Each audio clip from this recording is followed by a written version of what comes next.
The rune on her collarbone had been burning for 6 hours, and Sylvie had stopped counting the minutes somewhere around the 3rd hour when the silver in the ink had worked its way deep enough into the skin beneath that she could feel it in the cartilage of her sternum. Not a surface sting. Something with weight to it, something that pressed. She knelt on the preparation floor of Ironvale Keep, hands folded in her lap the way she had been instructed, knees on the cold grate of a ventilation shaft that pulled drafts up from the glacier caverns 4 levels below. The cold was supposed to be ritual, cleansing. She suspected it was practical, keep the offering numb and cooperative, and too cold to argue. The chamber was small, carved directly into the cliff face, no wider than 3 arm spans. Sylvie knew its dimensions exactly. She had spent 11 days of her 22nd year measuring and marking this room for the territorial records, scribing its boundaries in the dry language of the Compact's archive. Subchamber 7, preparation level, Ironvale Keep, stone, black granite, Ashfield deposit, estimated age 400 years, use ceremonial. She had pressed her chisel into this same floor and not once considered that she would ever be the one kneeling on it. That was before High Steward Dern had come to the lower scriptorium 4 nights ago while she was finishing the border notations for the Eastern Ridge survey and told her what she was. She had not laughed. She had learned not to laugh. She was, Dern had informed her, the fated mate of Valdis Morn, Alpha and Warden designate of the Northern Compact. The bloodline registry had identified her through a passive resonance trace during the pre-sealing preparation scans, a precautionary measure, standard procedure, nothing personal. The sealing rite required that the Warden designate sever any existing mate bond before taking the oath of office, publicly before the assembled Elder Council. The bond would be cut using the severance rune already inscribed on the target, on her, and activated by the Warden designate speaking the words of dissolution aloud. She had asked what would happen to her after. Dern had looked at a point 3 inches above her head and said that suitable arrangements would be made. That had been 4 days ago. Since then she had been moved from the scriptorium to this room, fed twice daily by a silent young woman named Mally who left the tray outside the door, and knocked twice and never met her eyes, and she had been given 1 dress of pale grey wool to replace her work clothes. The dress was clean and soft, and she had cried into it the first night, not from grief, from the shock of fabric that did not smell like chalk dust and metal shavings. Now she knelt in it and waited and tried to focus on anything other than the rune burning itself deeper into her bone. She had made a list in her mind of things she knew about Valdis Morn. It was a short list. He was 30 years old. He had held the eastern border against the Grasp faction incursion 2 years ago with half the soldiers and none of the supply lines he had been promised, and he had held it. He had drafted the compact labor reforms that would, when ratified, eliminate the debt servitude contracts that had bound Sylvie to Ironvale since she was 12. The reforms sat unsigned on the senior council's table, waiting for a warden to push them through, waiting for him. She had not met him. She had seen him once from a 3rd-floor gallery, arriving through the keep's main gate in road-worn armor with his retinue strung out behind him. He moved like someone accustomed to ground that was trying to kill him. She remembered thinking that and then returning to her column of territorial notations. She had not thought about him again until Dern's knock in the scriptorium. The burn in her collarbone flared, sudden and vicious, and she pressed her hand over it without thinking. The rune responded to pressure with increased heat. She had learned this on day 2, but the impulse to cover it was stronger than logic. Something in her wanted to protect the mark from the air itself. Her wolf, the wolf that everyone said she did not have, stirred. She was used to ignoring this. She had been ignoring it since she was 12, when the Compact's classification officers had come to the border township where her father owed debt and tested the children, and told her she was null-gifted. No wolf spirit, no shift potential. The test strip had been pressed to her blood, and it had stayed white, and the officer had written null on the form, and that had been that. 2 weeks later, she had arrived at Ironvale Keep in the back of a supply cart. Everything she owned in a canvas bag, everything she was now a notation in a debt ledger. But she dreamed of ice every night, had dreamed of it for as long as she could remember. In the dreams, she stood in open winter country and the ice listened to her. Not obeyed exactly, more like it attended, the way a dog lifts its head when it hears a sound it recognizes. She had kept this to herself. The way you keep anything that makes you strange, that makes you bigger than what you have been told you are. You keep it pressed down, folded small, filed away in the part of yourself where people are not allowed to look. The heavy iron door of the preparation chamber opened. The scent came first, cold stone and pine resin, and beneath both of those something rawer, something that her blood recognized before her mind did, like striking a match in a dark room and seeing the shape of a space you already knew by feel. Her wolf did not stir this time. It stood up inside her chest and pressed its nose to the inside of her ribs and breathed in, long and slow. She did not look up. She had resolved not to look up. Every instinct she had said that looking up would make this permanent in a way she was not ready for, would carve this moment into the place where moments go when they become the ones you carry forever. The footsteps crossed the chamber. They were quiet for a man his size. She could hear the shift of muscle and weight in each step, the discipline of someone who had learned to move without announcing himself. The steps stopped 2 feet from her. She could see his boots, black leather, cracked at the outside of the left ankle from a healed break that had not been set perfectly. A man who had broken bones and worked through them. Who did this to you? The voice was not a question. It was the specific register of someone who has walked into a situation and is cataloguing it with the part of their brain that does not feel things yet, but will shortly. She said nothing. The rune, he crouched. She could see his hands now, close to the floor, braced on his knees, that mark on your collarbone. Who inscribed it? High Steward Dern, she said, at the direction of the Elder Council. It is the severance rune. She paused. You are supposed to speak the words tomorrow morning in front of the assembly. The rune activates on your voice, and she stopped. He was very still. The quality of his stillness had changed. Not the stillness of a man listening, the stillness of a man holding something back.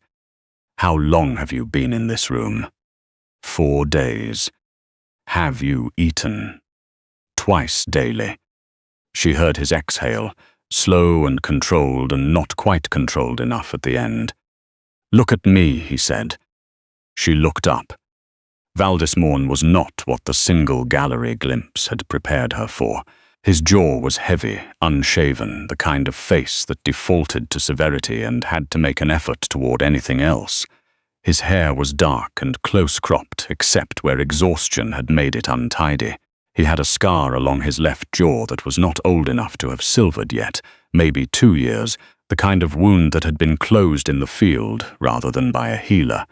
His eyes were dark grey, the color of cloud cover before a storm. Those eyes were looking at the rune on her collarbone with an expression that was not readable as a single emotion. It was several emotions compressed into a single point, the way pressure compresses coal. What is your name? Sylvie.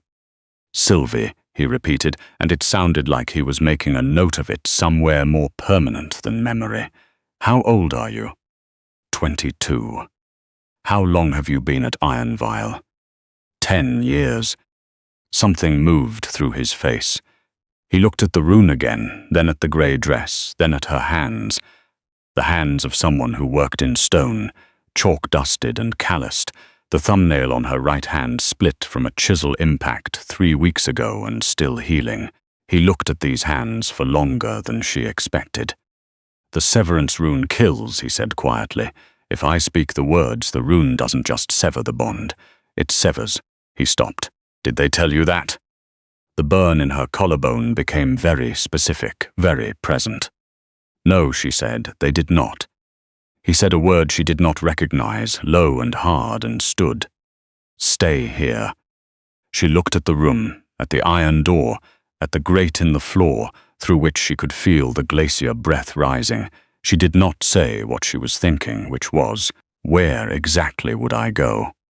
He read her expression, and something crossed his face that was not quite an apology and was not quite grief, but lived in the neighborhood of both. I'll be back, he said, within the hour. Do not let anyone touch that rune. She watched him leave through the iron door. She heard his footsteps in the corridor, fast and certain, and not at all trying to be quiet anymore. Mally slipped through the barely open door before it fully closed, and crouched beside Sylvie with a cup of something warm that smelled like broth and rosehip. He looked. Mally began. I know, Sylvie said. Mally held the cup to her lips the way you hold a cup for someone whose hands are pressed tight to their own chest, and Sylvie drank and felt the warmth spread through her ribs and tried not to think about what it meant, that the future warden of the Northern Compact had come to a preparation chamber at the back end of midnight to look at her rune. The broth tasted like someone had been very careful about the salt. She thought about the ceiling right, thought about it clearly, the way you think about things when the stakes have stripped away your ability to approximate. The compact had not always required the severance. The old records, the ones she had spent years transcribing in the deep archive, described a different tradition, older, in which the mate bond was considered strengthening of a warden's office, a second anchor of loyalty. That tradition had been rewritten 200 years ago after a warden had made a territorial decision that benefited his mate's home pack over the broader compact.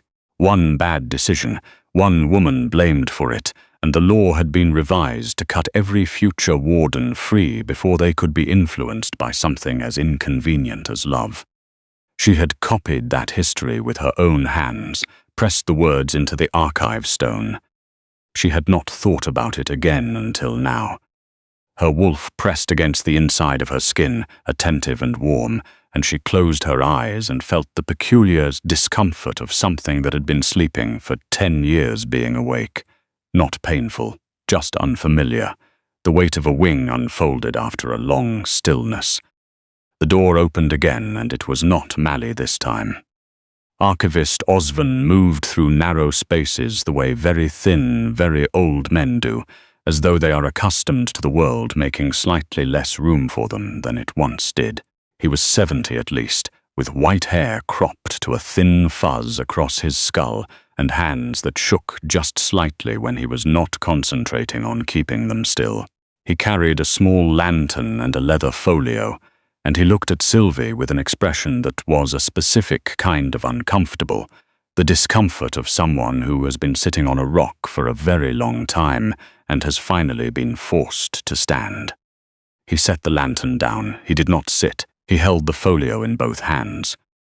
I knew your mother, he said. Sylvie became very still. I knew your father as well.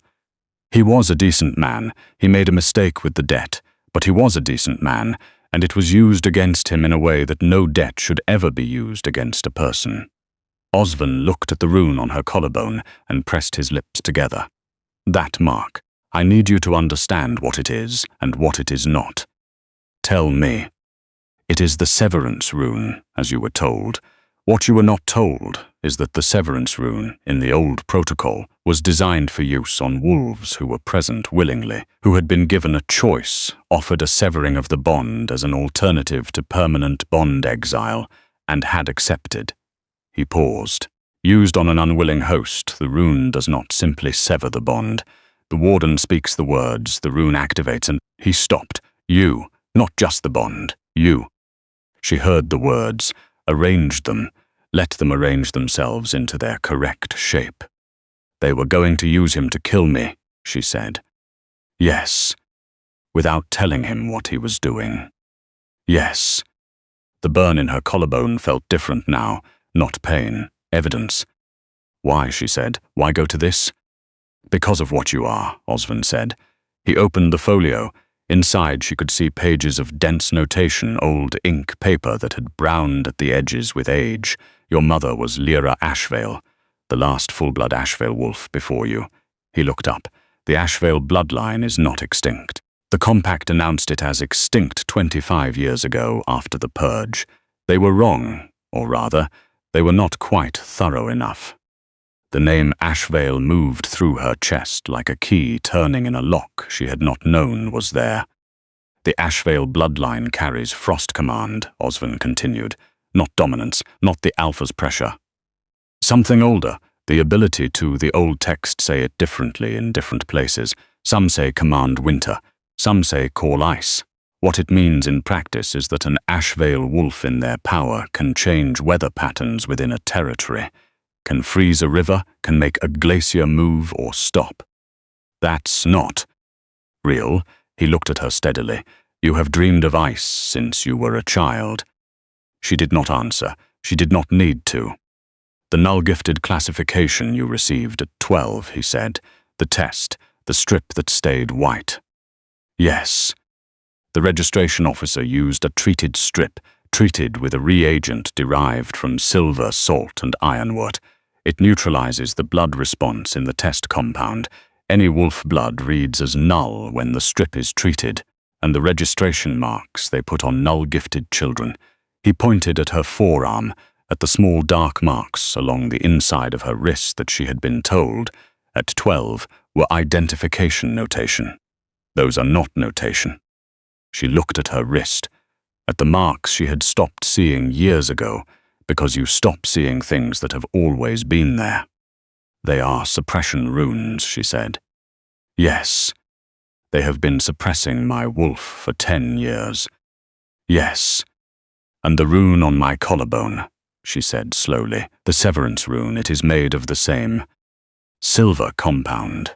Yes, which means it is doing two things at once. The severance rune and reinforcing the suppression. Your wolf is more awake tonight than it has been in a decade, and it is still fighting through compound suppression. He paused. You should know what that means about how strong it is. She sat with this. The lantern light moved across the old stone floor. Why are you telling me? She said. Why now? Osvan was quiet for long enough that the silence had its own texture. He folded the folio closed. He looked at his hands. The Warden designate came to me an hour ago, he said. He asked me what I knew about the Ashvale bloodline. He told me he had just learned that the woman the council had put in the preparation chamber was classified null-gifted at 12 through a registration officer who was later reassigned to archive records duty, the same officer who had processed all null classifications for the border townships in that cycle. He stopped. He asked why that officer's records had been sealed. And you answered him. I have been in this archive for 40 years, Osvan said. I have kept many things. There is a weight to it. He looked at her, and his eyes were the eyes of someone who has been measuring a burden for a long time and has found that it is heavier than he can carry alone. He made it easy to stop keeping them. She heard footsteps in the corridor. She recognized them now, the careful, deliberate tread of someone who was being controlled and was working at it. Valdis came through the door and stopped when he saw Osvan. He looked at Sylvie. Something in his face shifted, a small adjustment, the way a horizon shifts when you walk toward it. He told you, Valdis said. Yes. The sealing does not happen tomorrow. She looked at him. If the sealing does not happen, the council will not confirm your office. Without confirmation, I know what happens without confirmation. The eastern border reforms. Sylvie, he said her name the way you say something that matters, not loudly. Listen to me. She listened. There is a law in the original compact charter that predates the sealing rite. A provision that was never struck from the record, only buried under 2 centuries of selective citation. He reached into his coat and produced a folded paper. The provision states that a warden confirmed through bloodline right, in the presence of a bonded mate of equal or greater gift standing, requires no sealing. The bond itself is considered the oath, the mate's power is considered the guarantee. She stared at him. Equal or greater gift standing, he said. Ashvale blood carries Frost Command. The original charter writers considered Frost Command the highest territorial gift, second only to nothing, Osvin said from the corner quietly. There is nothing listed above it in the original scale. Valdis watched her face. She could feel him watching the moment things rearranged themselves behind her eyes. Who sealed the provision, she said. The same council that authorized the Ashvale Purge 25 years ago. Then they knew, she said. When they put me in this room, when they put this rune on my skin, they knew what I was. They knew the provision existed. They were not just trying to clear the way for the sealing. They were trying to remove the only legal obstacle to keeping the old law in place, Valdis said. Yes. She looked at the rune on her collarbone, at the suppression marks on her wrists, at the grey wool dress and the grate in the floor and the 10 years of stone dust pressed into her palms. She thought about what Osvin had said. Your wolf is fighting through compound suppression, and it is still awake. She reached inside herself and stopped telling it to be quiet. The response was not gradual. The warmth that flooded up through her chest was not the cautious warmth of something small and uncertain. It was the warmth of a banked fire catching real air for the first time. Her skin prickled. The air in the chamber shifted. She could feel it physically, the temperature dropping, not the glacier draft from below, but something else, something that came from her and moved outward. The water in Mally's abandoned broth cup formed a delicate skin of ice across its surface. Valdis went completely still. Osvin made a sound that was not quite a word. Sylvie looked at the ice, at the thin, perfect membrane of frost on the surface of the cup.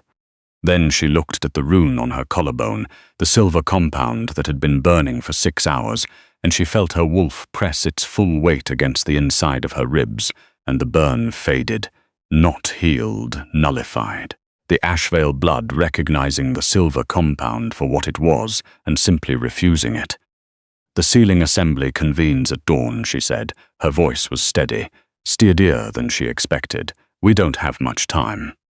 He looked at her for a moment that had more weight in it than the moment had any right to hold. Then he said, No, we don't. Dawn came grey and fast, the way it does in winter at altitude. Not a gradual brightening, but a sudden change of state, dark to dim, with no ceremony about it. The assembly hall of Ironvale Keep ran the full length of the main level, windows carved into the cliff face on one side, the sheer stone wall of the interior mountain on the other. 200 wolves packed the floor and gallery, pack representatives from all 7 compact territories, dressed in formal winter grey. The Elder Council on their raised platform at the far end, 7 chairs, 7 old faces with the particular composure of people who believe the day is already decided. High Steward Dern stood at the center of the dais, the ceremonial text in both hands, and watched the assembly doors open with the expression of someone completing a task they have completed many times before. Sylvie walked in beside Valdis. The hall did not go quiet immediately. It took 3 seconds. She counted them. 1, heads turning on the floor level as people registered that the preparation chamber offering was walking through the main door unescorted. 2, the gallery rippling with the news passing from person to person. 3, complete total silence. She was still wearing the grey wool dress. She had not changed. There had not been time, and she had not wanted to. She had decided, somewhere in the preparation chamber between the conversation with Valdis and the first pale line of dawn, that she did not want to arrive in different clothing. She wanted to arrive as what she was, the null-gifted border girl who had spent 10 years copying this building's dimensions into the permanent record. Let them look at that. Dern's composure held until his eyes landed on the unmarked copy of the charter provision that Valdis carried. Then it slipped just slightly, a tightening around the eyes, a recalculation. High Steward, Valdis said, and his voice in the assembly hall needed no effort to carry. It simply moved through the space the way large things move through spaces that were not designed to contain them.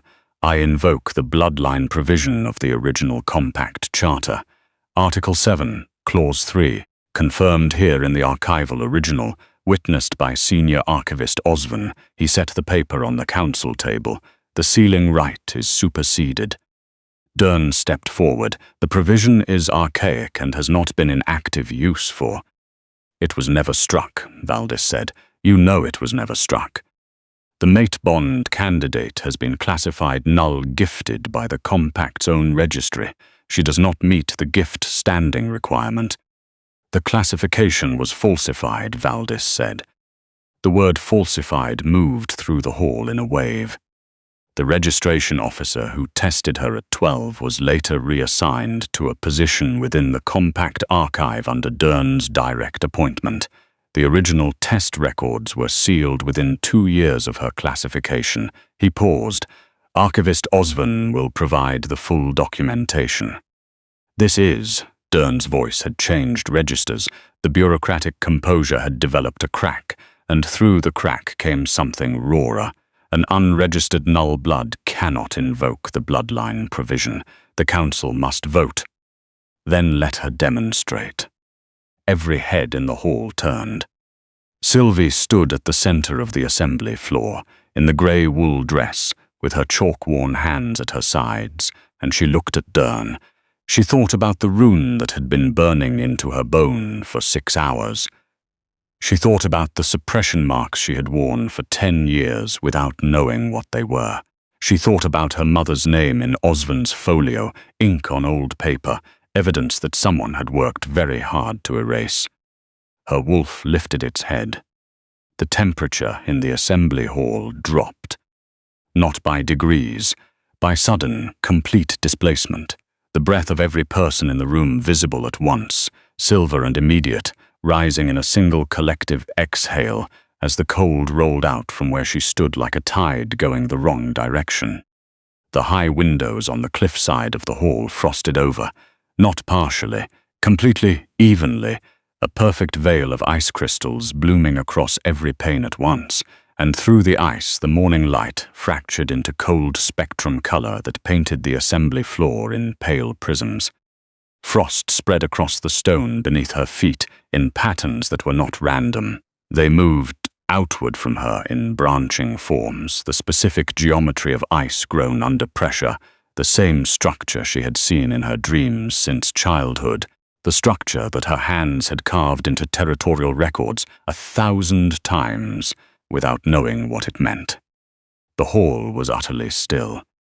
She was not a white wolf blazing with light. She was a 22-year-old woman in a second-hand dress standing on a frosted floor, and every window in the hall had gone the color of a frozen river, and the cold she had called was not violent, not aggressive, just present, undeniable, real. That, Valdis said into the silence, is what null-gifted looks like. Dern moved. She had not expected it to happen in the assembly hall, in front of 200 witnesses, but later she would understand that men like Dern never really plan beyond the moment they stop being in control. They just react, and the reaction is always the same reaction it has always been. He had a blade at his belt, ceremonial but sharp, because Dern was the kind of man who kept his ceremonial blade sharp. He was not moving toward Valdis. He was moving toward her. She did not wait. The frost on the floor moved with her intention the way water moves when you tip the vessel. It surged toward the space between her and Dern and thickened, in the space of a heartbeat, from a delicate skin of ice to a ridge of translucent frost 3 inches thick. Dern's boot hit it, and he went down hard, the blade sliding clear of his grip and clattering across the stone. He did not get up. Not because he was hurt, because Valdis's hand had closed on the back of his collar before he had finished falling, and the grip of a dominant alpha who has stopped being controlled is not a grip you stand up against. The hall stayed still. Then, from the gallery, someone began to stamp their feet. 1 pair of boots on wood, then 2, then a dozen, the rhythm building until the hall floor vibrated with it, and Sylvie stood in the center of the frosted stone and let herself feel the vibration come up through the soles of her feet and into her chest, where her wolf sat warm and awake and entirely her own. Osvan descended from the council platform. His knees cracked as he reached the assembly floor.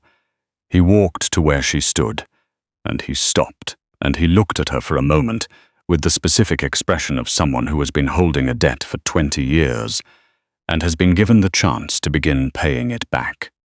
He knelt, not formal protocol, the kneel of a very old man whose legs have made a decision independently of his dignity.